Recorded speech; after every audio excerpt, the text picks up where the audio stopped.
মানে এই যে জুলফিকার যেটু যার নাম তে অঙ্গনবাদীর ওয়ার্কার ওর স্ত্রী ওর বউ রহিমা খাতুন সেন্টার নাম 142 তে এই সব যেগুলা খাদ্য আসে শিশু বাচ্চার কারোরও দেয় না, যে যা ঘুরিয়ে ঘুরিয়ে দেয়। তো 8-9 তারিখে 7 তারিখে না 8 তারিখে আমার গ্রামের একজন মানে একটা হুজুর আছে গ্রামে, তার পুকুরি আছে, ডিগি আছে, এ সাইকেলে করে করে নিয়ে আসে। তো এ আবার ফটো মারছে, ফটো মারার পরে আমরা বাজারে আসছি, আসার পরে এটা আলোচনা। হ্যাঁ, তো এবার ফোন করলাম যে তুই এই জিনিসগুলো কী জন্য বেচা লাগে? কয় না আমি তো বিক্রি করি নাই, এটা বালাহার শিশু বাচ্চার খাওয়া আর কি, এটা 7 বস্তা আর কি। যে কিনছে সোনালী হুজুর, তারা আমরা প্রশ্ন করছিলাম যে আপনি কত বস্তা নিয়েছেন? 7 বস্তা আনছি। তো এ বাস কী করছে, ঘরে আইনে প্যাকেটগুলো কাইটা বস্তার মধ্যে ঢালছে। তারপরে সকালে আমরা রাত 10টার টাইমে আমরা ওর ঘরে গেলাম, যাওয়ার পরে করলাম মালগুলো দেখাইলো। তো আমরা করলাম মালগুলো জমা রাখলাম, তুমি মালগুলো ক্ষতি করো না।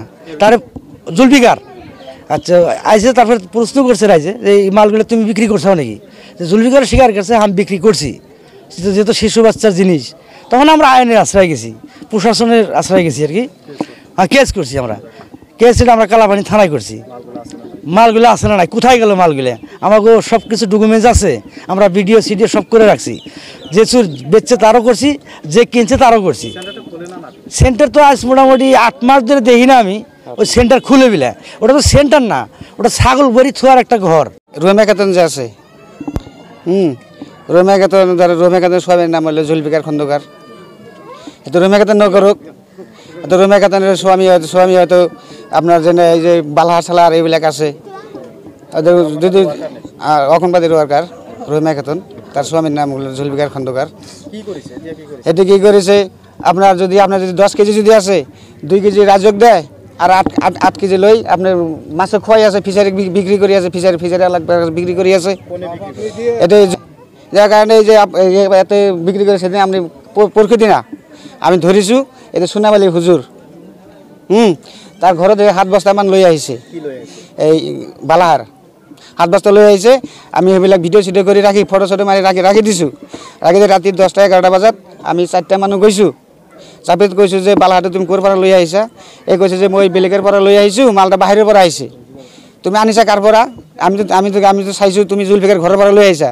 তেতিয়া সেই কৈছে যে না, জুলফিকাৰ ঘৰৰ পৰা মই লৈ আহিছোঁ, কিন্তু মালটা তাৰ নহয়। এনেকৈ কৈছে মালটো তাৰ নহয়। লাষ্টত যেতিয়া আমি ভালকৈ ধৰিছোঁ, সেই স্বীকাৰ কৰিছে হয় মালটো জুলফিকাৰৰে হয়। আমি ভিডিঅ' চিডিঅ' কৰি লৈ আহিছোঁ, তাক কৈ আহিছোঁ যে মালটো আপোনাৰ তাত জমা থৈ গ'লোঁ, আপনি হুজুর মানুষ হয়, আপনাকে আমি এখন নকওঁ। আপনি যদি উল্টা পাল্টা করে তাহলে আপনার কিন্তু মুশকিল আছে, দিগদারি আছে। যিকোনো খবৰৰ বাবে যোগাযোগ কৰক আমাৰ এই নম্বৰত 7099017330 আৰু 7099017110।